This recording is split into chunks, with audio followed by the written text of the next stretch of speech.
right. As I was saying, the message. Oh, what happened? The title is The Believer and the End Times. Pagka sinabing believer, tayo, believer of Jesus Christ. Okay? And when you speak of uh, us being believers of Christ Jesus, ano yung what's stored for me? Ano ang inaabangan ko in terms of the end times? Okay? Ano yung inaabangan ko at ano yung dapat na paghahanda na gagawin ko? Okay? So, please open your Bibles to Matthew chapter 25 at babasahin natin ito, no? Actually, the whole chapter of Matthew chapter 25 ang tutunghayan natin.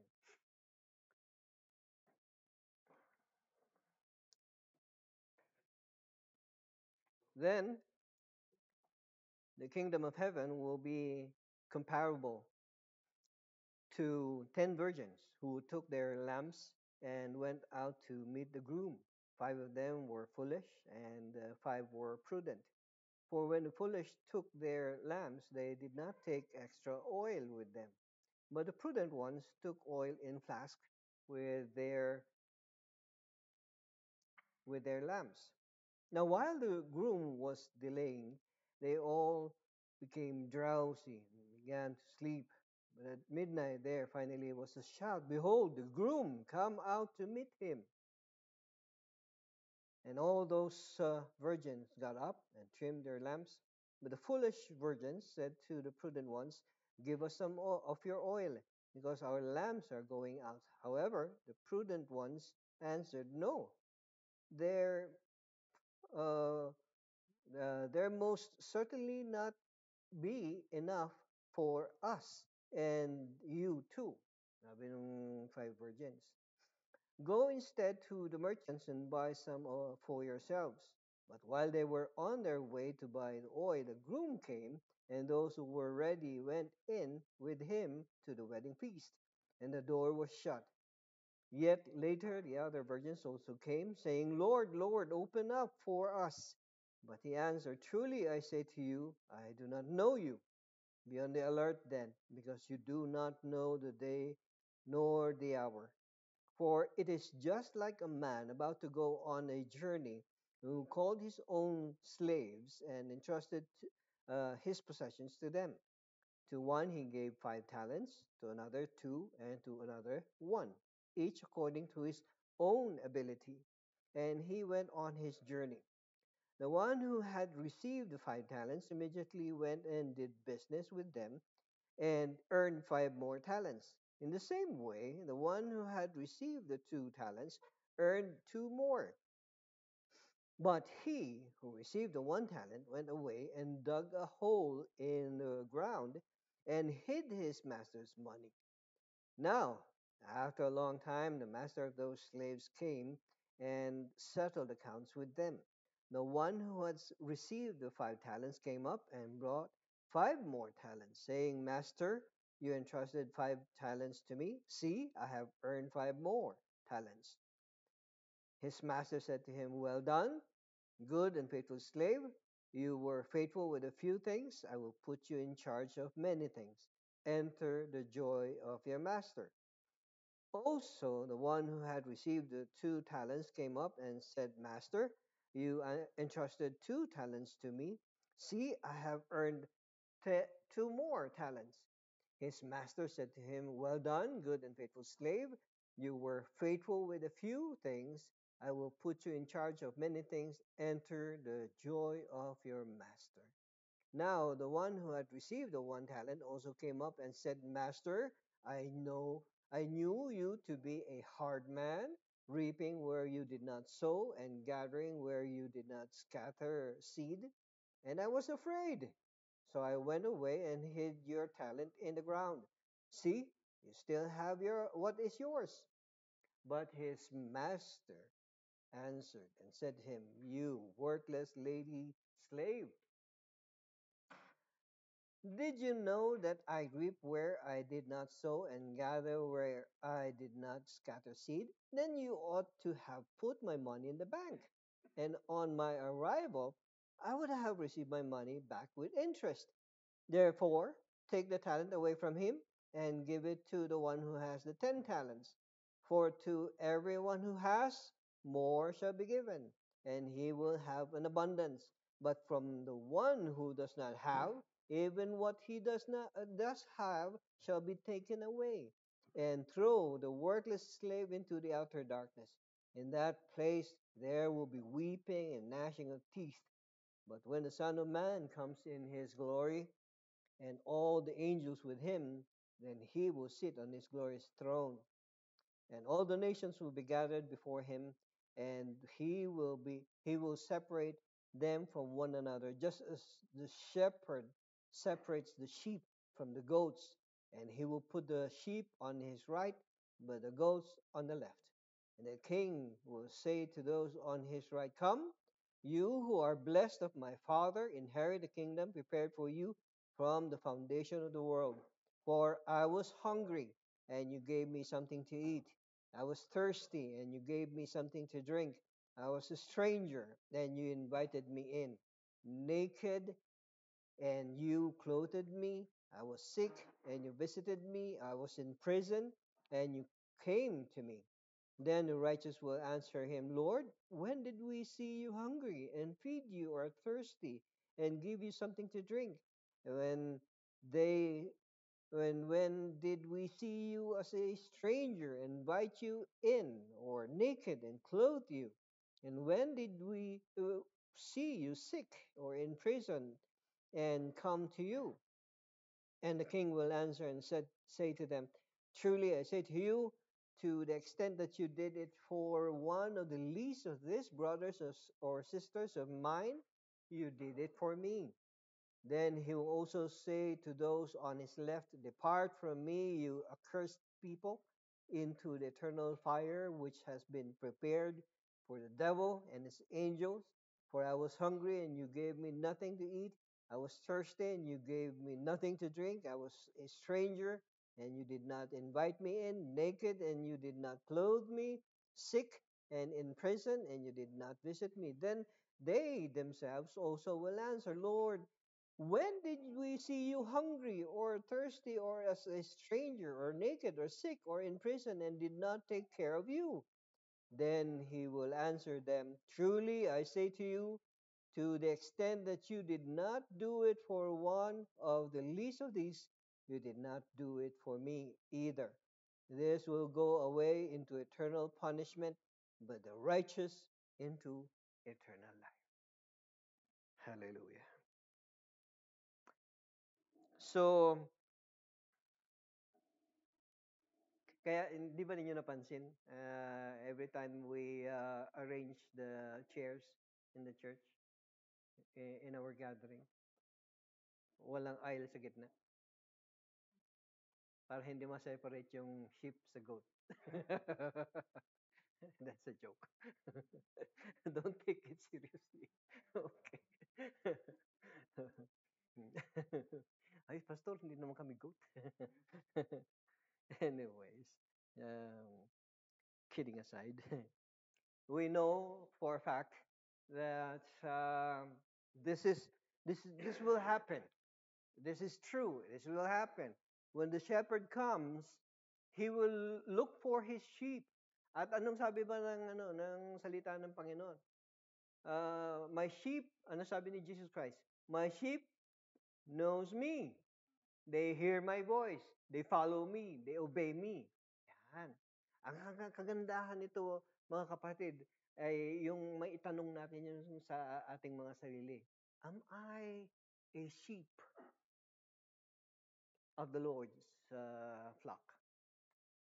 Kasi pwede ka rin maging sheep ng ibang flock. Di ba? Okay? You may be obedient to another shepherd. Okay? That I pray, this is my prayer, it's my heart's desire that we are found to be a flock, a sheep for our master. And our master is Jesus Christ. Amen? So, paano natin magagawa yan? As we continue to look into the Word of God and continue to learn, continue to not just look, hindi yung nagbabasa lang tayo ng salita ng Panginoon, pero ipinasa sa puso pa natin ito, we obey. Okay? We obey. Kasi ang mahirap yung ano there are people really, they study the Word of God. They look into the Word of God, but they don't obey. Yun ang kaibahan. Okay? At ang pinakamainam dito ay para sa atin na makita, mapag-aralan ng salita ng Panginoon, and as we learn, we obey. Okay? So today, as we prepare, uh, actually tayong mga Kristiyano, we are called preppers eh. Yeah? When you talk about a prepper is someone who prepares for some disaster. Okay? Parang pagka sinabing prepper ka, meron yung prepper ng economic meltdown. Diba? Ang ginagawa nila, financial meltdown, sabing ganyan. So, nag-iimbak sila ng pera. Nag-iimbak sila ng pera, nag-iimbak sila ng mga kung ano-no. Meron naman yung mga preppers ng survivalist ang tawag sa kanila. They want to survive in a meltdown scenario kung saan ang society ay nagme-meltdown, ganyan. Kumbaga, nagkaroon ng civil war, nagkaroon ng sigalot, ng digmaan, okay? Naka-ready sila, okay? Pagka sinabi mong naka-ready sila, naka-prepare yung may naka-imbak silang maraming pagkain na hindi masisira and good for them to survive for at least 3 months na hindi sila magwo-worry na, uy, anong kakainin namin? Marami sa atin dahil siyempre, mahal din namang maging prepper, di ba? Mahal din ang mag-imbak ng pagkain. So, ang naimbak lang natin hanggang good for 1 week. Di ba? After a week, ayan na. Siyempre, maghahanap ka ng pagkain, di ba? So, yun yung scenario. Yun yung ibig sabihin ng isang prepper or survivalist. Now, for us as believers, of Jesus Christ, tama ba? Ito ang tanong ko. Tama ba na maging prepper tayo? Or survivalist? Any idea? What do you think? What do you think? Have you ever given that thought? Did you ever consider being a prepper, survivalist? Like, nag-iimbak ka, marami kang canned goods, uh, marami kang mga dilata na nakatago, lahat, 555 na sardinas. Have you ever considered that? Actually, tayong mga Kristiyano, if you are a believer of Jesus Christ, you are also a prepper. Okay? You are also a prepper. Kasi yun yung sinasabi ng salita ng Panginoon eh. Ibinigay sa atin itong salita ng Panginoon so that we can prepare for what will happen in the future. Yeah? Di ba? Kaya prepper tayo dapat. Okay? Survivalist tayo. There will come a time when um, may darating na digmaan, may darating na sigalot, magkakaroon ng mga sakuna, magkakaroon ng mga problema sa mundo. Okay? And we ought to be prepared on what will happen. Okay? Not only because we want to survive personally, but because we want to be ready for the coming. Okay? Hindi po pwedeng, anong nangyari? Ah, parang, parang pagka dumating na, sige, kunin mo na ako, Lord. Parang ganon. Hindi ganon ang mangyayari. Uh, that will happen actually later on when the you you remember what the rapture will happen? Okay? Anong mangyayari sa rapture? Pagka sinabing rapture, ito yung kukunin na. Okay? That's another lesson for us to study and learn about. Yung pagkakukunin na tayo ng Panginoon. The rapture na tinatawag. Okay, magkakaroon ng pero bago mangyari 'yon, maraming mga problema magaganap. Okay? And hindi rin natin alam ang takdang panahon. Okay?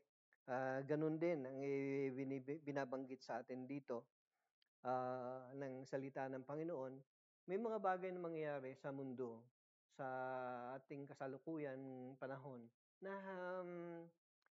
hindi ka nais-nais. Okay? And we ought to be ready. Okay? Kaya yung attitude natin would be uh, somewhat something to do with being prepared. Okay? Mag-prepare tayo. Kaya nga ang ganda nga nung kasabihan ng nating mga Pilipino ah, sabi niya ubos-ubos biyaya. 'Di ba? At bukas kawawa. Mm. Kasi yun, 'di ba? Merong ganun. Uy, ang daming blessing. Dumating yung maraming pagkain. Inupakan ng lahat, inubos lahat. Okay? And the following day, wala na. Ang tawag yan, one day millionaire. Di ba? Nakakalungkot yung ganyan. Kasi you need to understand that baka, oo nga, may binigay na blessing si Lord sa iyo ngayon. And you need to you need to be ano sabi dun sa binasa natin kanina? Sabi niya, you need to be prudent. 'Di ba? Katulad nung five virgins, 'di ba? They were prudent, they were wise. Anong ginawa nila? Nagsubi sila, nagtabi sila ng extra oil. Yan. Mm. Why? Why is that? Dahil alam nila baka lang just in case kapusin, 'di ba? So maganda na yung naka-prepare, nakahanda. And it's also the same. Napakahalaga ng nagiging prepared tayo lagi. Kasi like for example, dito sa atin sa Pilipinas, laging may bagyo, 'di ba? Laging may bagyo. Kaya nga maganda yung in some way, in your own way, how you can how do you prepare? Pwede kang mag-imbak ng kandila. Malimit ang brownout, di ba? Imbak ka ng kandila, ng mga flashlight, okay? Meron yung mga rechargeable, okay? Di mag-recharge ka na ng mag-recharge. For when the time comes of the time of need comes, what happens? May magagamit ka. Hindi kayang tulala, di ba? Pag nawala ng kuryente, wala na. Tulog na lang tayo maghapon. Tulugan na lang natin yung bagyo. Pag wala na yung bagyo, gising tayo. Diba? Paano kung merong bagyo, 3 araw na umuulan, di ba? Merong ganun. Di 3 araw kang tulog. Naku, hibernate ang tawag doon. Hindi pa pwedeng hindi pa pwedeng ganun. Kasi there are times na meron dumarating na bagyo na kailangan tuloy ang buhay. Di ba? Ganon din sa ating mga Kristiyano. May dumarating na mga sigalot, may dumarating na mga problema sa ating mga buhay, di ba? May mga challenges na dumarating sa... Pagka ibig bang sabihin may problema ka, sino dito may problema sa buhay? Amen. Okay, lahat tayo may problema. Kung ikaw may problema, ibig sabihin dahil may problema ka, hinto na ang pagtakbo ng buhay? Hindi, tuloy ang buhay, di ba? You continue with life. You continue with whatever things that you do. Okay? Para later on, makikita mo na, um, naiaayos na. Naiaayos na. It has something to do with our attitude. Amen? Kung ano yung perception natin, kung paano natin tayo kikilos o sa kaganapan na nangyayari sa ating paligid. Our godly attitude is to sustain our faith, to submit only to the truth, and to survey with spiritual eyes. Yun ang godly attitude. Pagka sinabing godly attitude, sustain natin yung faith natin. Okay? Despite of the fact na may problema ka sa buhay, continue to sustain your faith. Okay? Hindi dahil sa hindi dahil sa may problema ka, sabi, "Oh Lord, wait lang. Mamaya na yung Bible study." Okay? Kasi may problema ako ngayon. It doesn't work that way. We continue to sustain our faith. Because alam ko, naniniwala ako na yung faith natin, ito yung magsasalba sa atin. Okay? How we continue to hold on with our faith in God. Okay? Yung godly attitude na nagsasubmit tayo sa katotohanan. We need to submit ourselves to the truth. Okay? And where will you find the truth? You will find the truth in the Word of God. Amen? You will find the truth in the Word of God. And the third one, godly attitude, is how we ought to survey with spiritual eyes. Ibig sabihin, kailangan maging uh, maayos yung pananaw natin spiritually, okay, sa mga nagaganap, okay? Tinitignan natin ang pagkilos ng mga kaganapan sa ating buhay. Because God will speak to us, not audibly, okay? Yung bang, Raymond, ano na naman yung ginagawa mo? Hindi gaganon si Lord sa iyo eh. But He speaks through events and occurrences in your life. Okay? All you have to do is to have a very sensitive spiritual eye. Makita mo kung ano yung nagaganap sa buhay mo, nagaganap sa mga taong nasa paligid mo. Okay?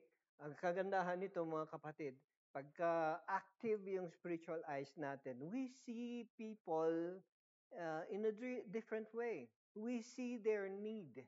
We see their longing, spiritual longings. So ano ang dapat nating gawin? We ought to be prepared to reach out to them. Prepared to reach out to them. Kasi marami yung may mga taong dinadala si Lord sa atin araw-araw, di ba? May mga bagong tao kung minsan na dinadala si Lord sa atin na nakakausap natin. Hindi yan by chance only. Hindi yan by chance only na parang wala lang, naganap lang. Hindi. There is something that God wants you to do for that person. Like for example, nabigay ko ng example yata ito sa inyo minsan or 2 Sundays ago. Yun nga, nabanggit ko, nag-taxi ako minsan. And then, because of the rain, ulan ng ulan, napansin ko na may Bible yung sa harap dun sa sa nakasiksik doon sa windshield nung taxi niya. Sabi ko, Bible to ba't nakasiksik dito? Ay, bigay po sa akin yan. Nabasa po. Sabi niya ganyan, nung driver. Nabasa po, habang nagbabiyahe ako, tinatamaan niya ng araw, di siyempre matutuyo yung Bible. Nakasiksik po dyan. Okay. Akala ko pangkalso. Ginawa mong pangkalso yung Bible. Ay, hindi po. Bigay po sa akin yan nung bayaw ko na Baptist. Ganun ba? Sabi ko, so Baptist ka rin? Hindi. Jehovah ako. Jehovah's Witness po ako. Sabi niya, and that gave me the opportunity to share to that person Romans 6:23. Oo. Kasi maigsi lang naman yung biyahe namin. So, binilisan ko na yung Romans 6:23. One verse witnessing. Shared to him and I told them na gamitin mo yung Bible, you seek the truth from the Word of God. And he was really listening carefully to what I was saying. And I pray na tumalagma sa kanya at nanuot sa kanyang kalamnan at sa kanyang puso yung Romans 6:23. There, see, God gives you the opportunity. God gives you the opportunity to meet people and to be a blessing to them. Okay? So, huwag nating sasayangin, mga kapatid, yung mga opportunity na yan. Okay? In the midst of catastrophic events happening around us, we are urged by Jesus Christ not to be swindled. Diba? Ito yung message natin last Sunday. Not to be scared and not to surrender. Okay? Kasi minsan dahil sa hirap ng buhay, sumusurrender na, ayaw na nila, 'di ba? Lalong-lalo na, 'di ba? Masigasig ang mga Muslim ngayon. Okay, pagka nagpa-convert ka, may pera ka, bibigyan ka nila ng pera. May pang-business ka pa. Oh. So, hindi kaya ni pastor 'yun. Hindi ko maibibigay yung business mo. Si Lord lang ang makakapagbigay nun. Pero ganun ang ginagawa ng mga Muslim. Like when I worked in Daharan, Saudi Arabia before, meron nga kaming ganun kasama. Uh, right, 4 months, nung bago, lahat kami, halos sabay-sabay kami pumunta ng Daharan nun eh. After 4 months of working, agad-agad, nagpa-convert siya na Muslim. Kasi may mga offer sa kanya. Bigyan siya ng ganito, bigyan siya ng ganyan. And nung umuwi ako, I heard that he continued to be a Muslim there. Ang nakakalungkot, pagbalik niya rito sa Pilipinas, Katoliko na siya. Anong tawag doon? Hunyango. Di ba? Nagpapalit ng anyo. So, nakakalungkot dahil lumabas ang katotohanan na ang Diyos niya ay salapi. Ang Diyos niya ay salapi. Hindi ang God ng Bible ang God niya o ang God ng Quran ang God niya. Salapi ang kanyang Diyos. Okay? So again, despite of the many things that happen in our lives, yung mga challenges na susuungid natin sa buhay, please, I beg you, do not surrender your faith. Amen? Continue to cling to your faith. Hang on to your faith. Yan ang gustong mangyari sa atin ng Panginoon. Now, as we wait for the second coming of the Lord Jesus Christ, kailan ba yun mangyari? Any idea? Kailan mangyayari yun? Wala. Hindi natin alam. Secret. It's going to be a surprise. Pero, this is going to be a great surprise for those who are faithful. Those who are faithful. Kaya I pray, this is my prayer for you guys, for all of us, that we are found faithful. Amen? Habang tayo ay naghihintay, let's continue to prepare. Pagka nagpe-prepare tayo, ano bang pre-prepare natin pagka dumating si Jesus Christ? Cupcake? Pansit? Ay, baka paborito ni Lord ang spaghetti. Ano bang pre-prepare natin? Your heart. You ought to prepare your heart. Hindi tayo magpe-prepare ng piging, ng celebration. Okay? Sagot ni Lord 'yun. Ang ipe-prepare natin mga kapatid is our own hearts. Ito yung tutunghayan niya eh. Ito yung hahanapin niya. Kung ang puso ba natin ay naaayon sa Kanya. Yan ang gusto niya makita. Ayaw niyang makakita ng, ayan, Raymond, bakit luma na yung DLP ninyo? Tagal-tagal na nung DLP ninyo, hindi pa ninyo binapalitan. Hindi niya hanapin yung DLP. Yung laptop, hindi niya hanapin. Sino nga hanapin niya? Ikaw, ako, tayo. Tayo nga hanapin ng Panginoon. And this is why we ought to prepare spiritually. Okay? For the coming of Jesus. I am excited. Are you excited? Amen? Excited tayo dapat lang. Now, our preparation, sabi niya rito, will be spiritual, intellectual, and physical at the same time. All at the same time. Bakit physical? Pero, alam ba ninyo na may nagsabi sa akin noon eh. Sabi niya, A sickly missionary is a worthless missionary. Sabihin ganyan sa akin, sakit yun, mabigat yun ah. So, ibig sabihin, paano yung talagang nagkakasakit sa mission? That is exempted. Ang sinasabi kasi nitong pastor na nabanggit na nagsabi sa akin ito, yung sickly ka na hindi mo pinangangalagaan yung sarili mo. Physical. So, pagka hindi mo pinangangalagaan yung sarili mo, will you be effective in the field? Kung kung ikaw ay isang sundalo, ikaw ay isang sundalo, will you be effective the in the battlefield kung ikaw ay ill-equipped? Hindi, di ba?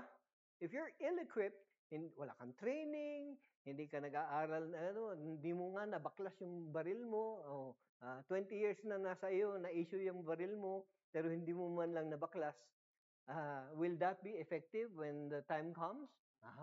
It's also the same with us. We are soldiers of God. Amen? We are soldiers of God, and our weapon is the Bible. 20 years na, hindi mo pa rin binubuksan yung Bible mo. Ay, naku, nakakalungkot. Hindi, pastor, nabubuksan ko naman yung Bible app. Okay, lusot. Okay, sige, give me a verse, a life verse. Hindi pa nga nakapag-memorize ng Bible, life verse. Ano ba yan? Paano tayo magiging handa? So it is not just all about spiritual. Kailangan merong unity yung tatlo. Yung spiritual, yung intellectual, at saka yung physical. Okay? Hindi dahil sa puro ka intellectual at saka spiritual, hindi mo inaalagaan din yung physical mo. Kailangan yung tatlong yun, they are all in harmony. So that you will become prepared and fit for God's use. Amen? Ayun. So, ang tanong dito mga kapatid, ano yung dapat nating iwasan? Okay? Ano yung dapat nating iwasan? Ang sabi niya rito, our preparation should not be, number one, should not be about ignorant wisdom. Now, you need to understand, God gives us wisdom. Pero pagdating sa atin kasi, because of our sinful nature, anong nangyayari sa wisdom? Nakukurap ang wisdom. Okay? At we are given the option, choice kasi natin yun, di ba? Man's will. Yung, are you going to use the pure instruction of God? Or are you going to corrupt it? Kaya meron ganun eh. Kaya meron yung instances na the Word of God is diluted. Okay? The Word of God is manipulated. Okay? By whom? By us. Okay? Kasi pure na yung salita ng Panginoon ibinigay niya sa atin. It is already pure. It is already good. Okay? It is already perfect. All we have to do is use it the way it is. At i-share natin. Okay? Huwag na nating i-manipulate for our own, use. Okay? Pagka sinabing ignorant wisdom, ito yung nakakatanggap tayo ng wisdom and then we use it the other way around. Okay? Hindi natin ginagamit for God's benefit, but for our own benefit. Nakakalungkot yun. Distorted na, di ba? So, tignan natin. Ephesians chapter 10. What does it say in Ephesians chapter 2, verse 10? For we are His, who? His who? Who? Ha? Hindi. Balikan natin yung passage. For we are His, sino yung His? God. God. Sabi niya, for we are His workmanship. God's workmanship. Bawat isa sa atin. Bawat isa sa atin, we are God's workmanship. Created in Christ Jesus for good works, which God prepared beforehand so that we would walk in them. So there is a preparation that happened. Ginawa tayo, prepare tayo para kay God. Okay? So we ought not to be ignorant on this. Okay? It's not for your own benefit, but for God's glory. Amen? For God's glory. Ito, very long ito. This is from 2 Peter chapter 3, verses 10 to 18. Sabi niya rito, but the day of the Lord will come like a thief, in which the heavens will pass away with a roar, and the elements will be destroyed with intense heat, and the earth and its works will be discovered.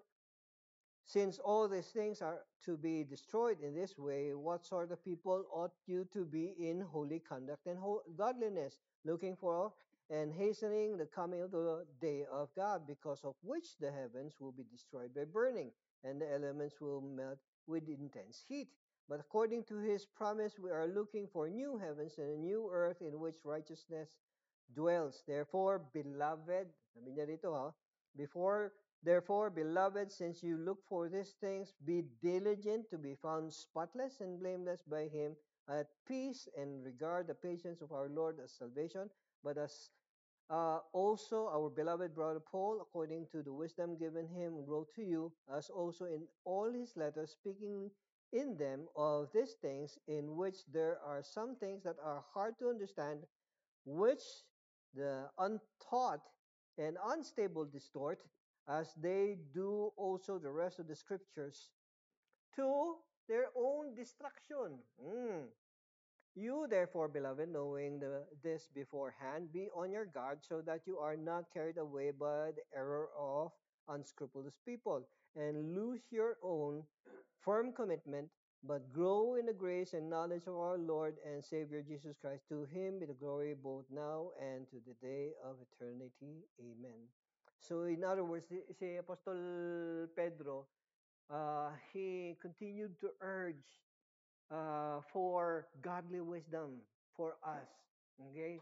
Hindi yung basta human wisdom yung nananaig sa atin. Kailangan manaig sa atin ang godly wisdom. Kaya nga maganda na tayo, patuloy tayo nag-aaral, nagsasaliksik ng salita ng Panginoon. Okay? The day will come, kakailanganin natin ng salita ng Panginoon. Even today, nagagamit natin ang salita ng Panginoon with our daily chores, day-to-day work, diba? Jesus Christ shall come and receive those who obediently followed his word and shared his light. He's going to be looking for you. Okay? He's not going to be looking for anything else. Ikaw, the faithful one. Okay? Tignan niyo yung katabi ninyo. That is the faithful one. Amen? Amen. And I hope, I pray, we continue to be faithful. Okay? We continue to be faithful. Pangalawa, idleness of spirit. Ito yung dapat nating hindi ginagawa. Our preparedness should not be of idle spirit. Okay? Pagka sinabing idleness of spirit, parang pabanjing-banjing lang. Petiks-petiks lang na buhay. Bukas na lang. Bukas na lang ako magde-devotion. Pang ilang bukas mo na lang yan? 3 taon ka ng bukas. Bukas na lang ako magde-devotion. Bukas na lang ako magpe-pray. Yan. So, somehow, in the process of doing the bukas na lang, what happens? You're not honed. You're not shaped. You are not molded into what God wants to happen in your life. So, when the time comes, pagka dumating yung problema sa iyong buhay, anong mangyayari? Wala. Anong gagamitin mong... Kasi, you ought to look at yourself as like a sword. Diba? Hindi ka nahahasa. So, namudul. Sabi nilang ganyan. Anong tawag dun sa ano? Yung hindi nahasa? Mapurol. Mapurol. Yan. So, pagka nandiyan yung oras na gagamitin yung sword o yung itak o yung kutsilyo, I would rather, ako, lahat ng kutsilyo namin sa bahay, matalas. Lagi kong hinahasa. Kasi ayoko ng mapurol. Bakit? Mas mahirap gamitin ng mapurol, di ba? It's also the same with us. Kung mapurol ka spiritually, anong mangyayari? Hindi ka kagamit-gamit sa kapang sa ah, sa kaharian ng Diyos. Amen? Oo. Tignan mo yung katabi mo, mapurol ka ba? Tamo.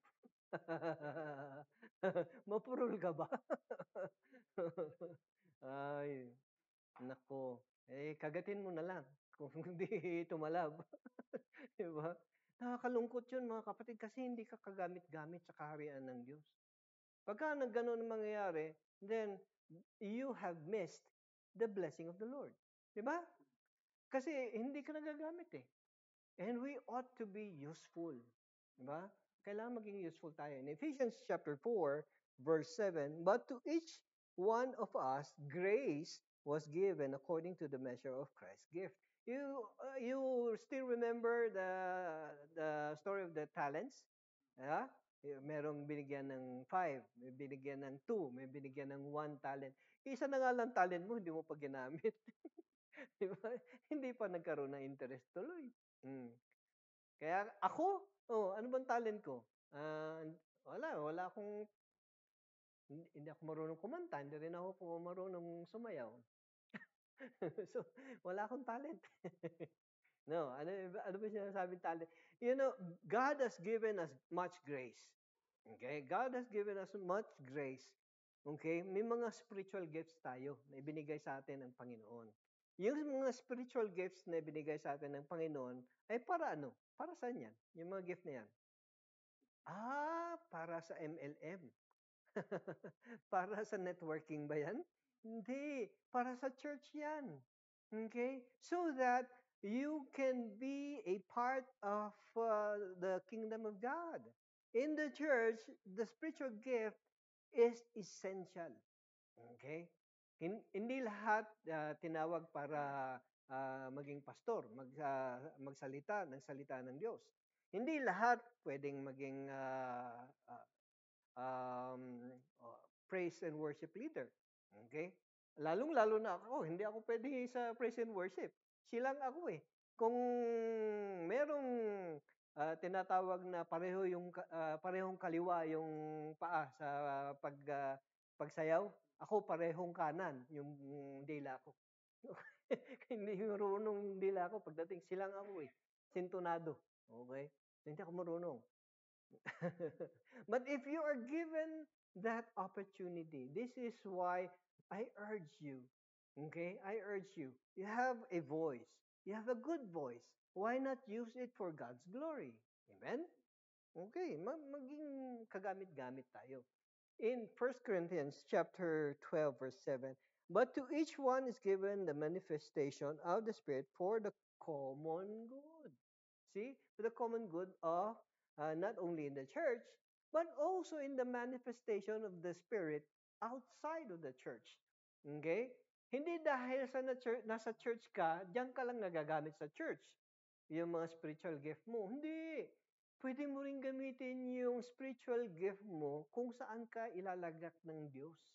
Like for example, if you are working in a secular job, okay? Meron kang business, di ba? Pagka meron kang trabaho, anong gagawin mo?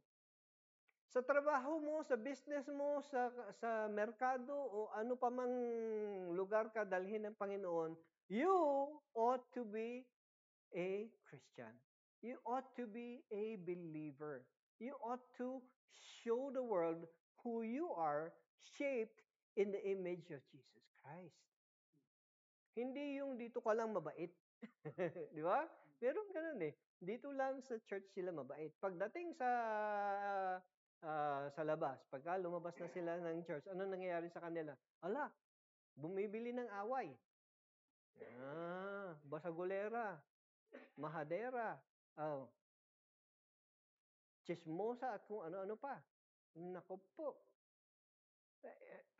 That is going to be the opposite of what is expected of us. Nakakalungkot, di ba? Hindi tayo nagiging blessing. Everyone is given a spiritual gift. Sabi niya dito, everyone is given a spiritual gift to be used for the increase of Christ's church and God's glory.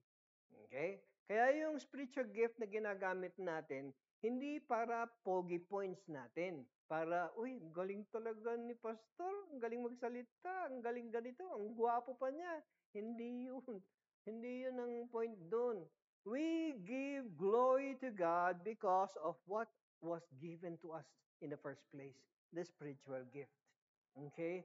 We ought to be used all for God's glory. Okay? Kailangan magamit tayo for God's glory.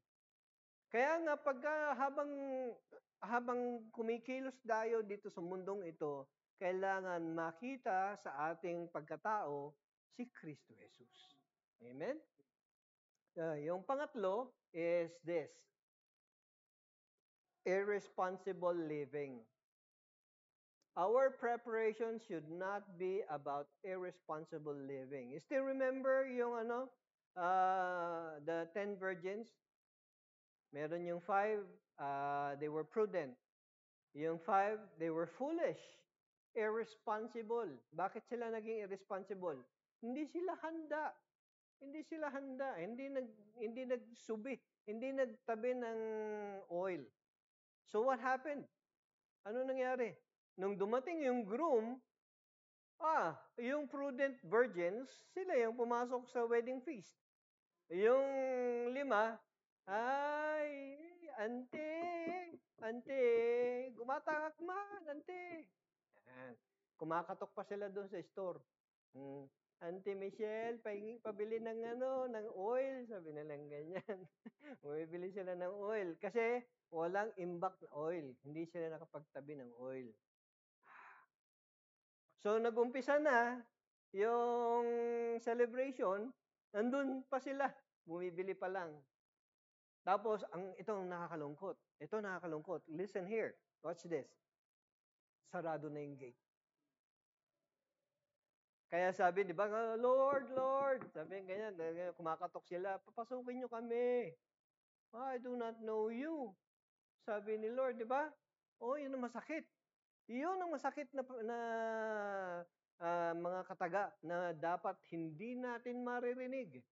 Yung, I do not know you. Yung mga antagal, lagi ka nasa church, nakikinig ka ng salita ng Panginoon, but you have lived an irresponsible life. Okay? You have lived an irresponsible life. You did not take everything, the Word of God, into heart. Anong mangyayari? Darating yung araw, sasabihin sa iyo, I do not know you. Depart from me. Kalungkot yun, di ba? So, responsible living. Pagka sinabing responsible living, let us be, ano yung opposite ng irresponsible? Responsible. We need to be responsible in our lives. Paano tayo magiging responsible? The Word of God gives us so many instructions, okay, on how to live our lives for His glory. Okay? Kaya wag nating i-miss yun. Wag nating kalilimutan yun. Okay? Because we have a duty. We have something to do for His glory and for our benefit as well. Diba? Kasi darating yung araw that will be taken into account. Everything that we have done. Okay? Hindi dahil sa may ginawa kang kabutihan ngayon, that's enough. Tama na. No. Kung gumawa ka ng kabutihan ngayon, that ought to continue. Okay? That ought to continue. Hindi dapat nahihinto. Okay? Hindi, scheduled. May schedule akong maging mabait ngayon. Ano ba yan? Scheduled yung pagiging mabait mo? Then, naka-schedule naman yung pagiging salbahe. Okay. Hindi pwedeng ganun. Dapat, 360. Yung 360 degrees, holistic lahat yung dapat nagagawin natin for God's glory. Okay? In 1 John chapter 3, verse 17, what does it say there? But sabi niya dito, whoever has worldly goods and sees his brother or sister in need and chooses his heart and closes his heart against him, how does the love of God remain in him? Hindi tugma, di ba? Hindi tugma. Sabi mo, anak ka ni Lord. Sabi mo, follower ka ni Kristo. But how about the people around you who are in need? Kapatid mo kay Kristo na hindi mo inaalagaan. Okay? This ought to be natural in us bilang mga Kristiyano, bilang magkakapatid kay Kristo. Amen? Okay? Next, sabi niya sa Romans chapter 2, verses 6 to 7. Who will repay each person according to his deeds? To those who by perseverance in doing good seek glory, honor, and immortality, he will give eternal life. But to those who are self-serving and do not obey the truth, but obey unrighteousness, he will give wrath and indignation. There will be tribulation and distress for every soul of mankind who does evil. Kita niyo yun? For the Jew first and also for the Greek. But glory, honor, and peace to everyone who does what is good, to the Jew first and also to the Greek. For there is no partiality with God. Kaya mainam na ano bang gagawin mo? Huwag mo na schedule yung gagawin mong kasutilan, di ba? Oo, kabuktutan. Huwag mo na schedule yun. I-schedule mo sa buhay mo, sa pagkatao mo, ang paggawa ng mabuti. Hindi random sa iyo dapat, di ba? Yung bang out of the blue, bigla ka naging mabait. Di ba? Hindi. Yung maayos na pag-uugali, that is sequenced by God in you. Okay? May part talaga sa atin. It was intentional dapat. Okay? You need to understand na hindi out of the blue, naging mabait ka. O out of the blue, bigla kang naging masama. No. That is irresponsible. Dapat, ang pagiging mabait natin ay may intention. It is intended. Why? Because God planned it to happen in your life. Amen? That is the plan of God. Kaya nga pagka gumagawa tayo ng kabutihan, may plano rin. May plano rin 'yan.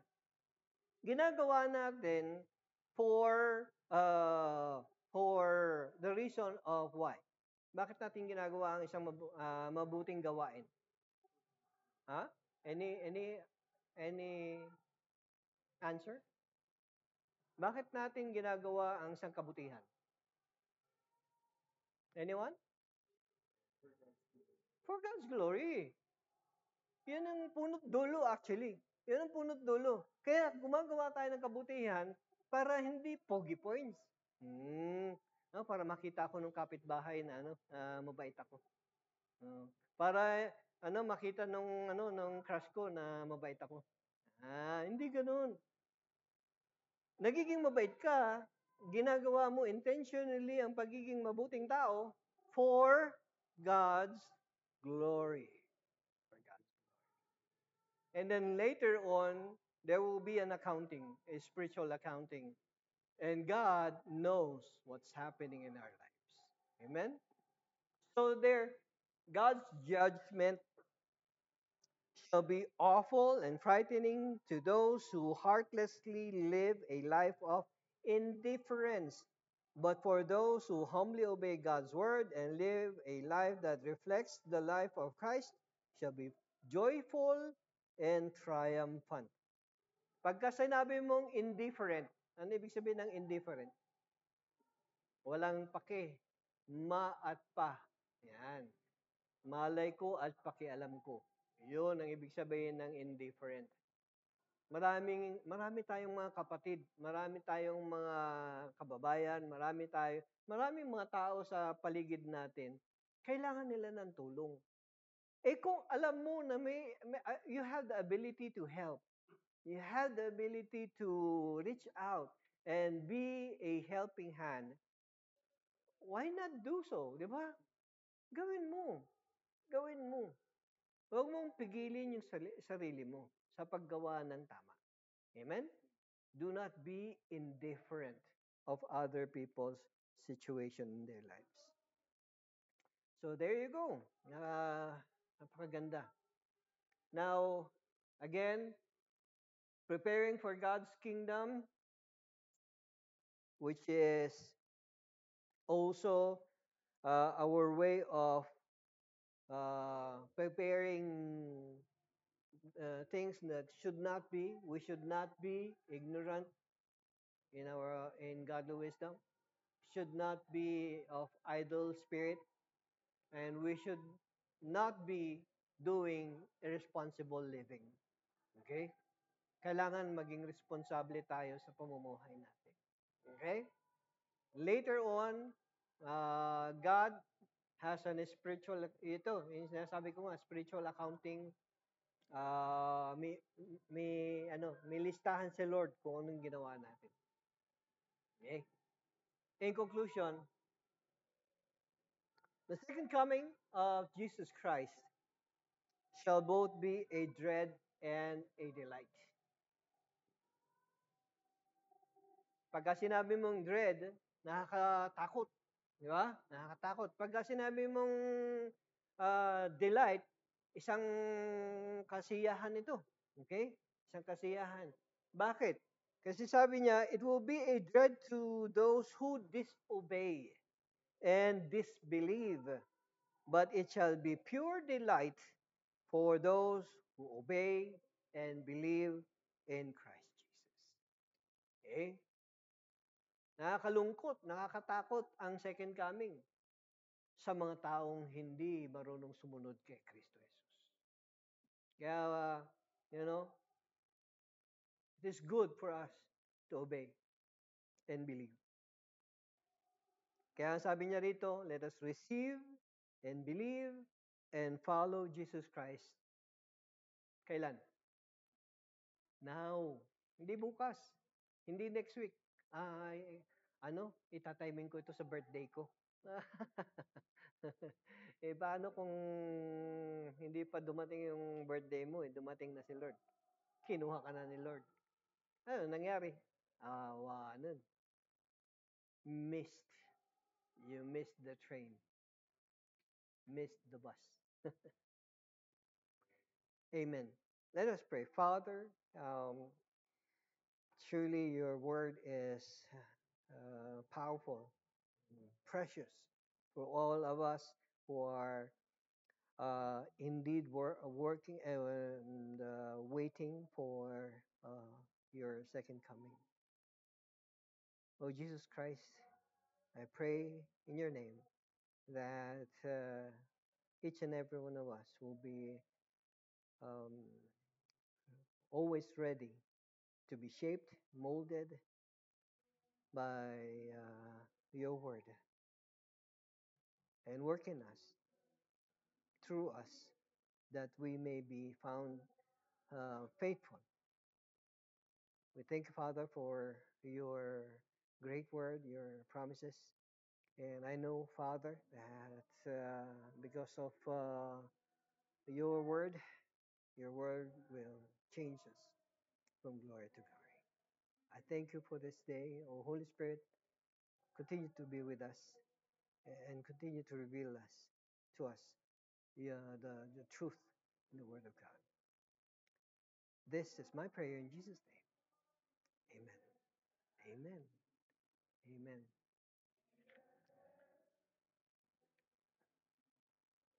Amen. We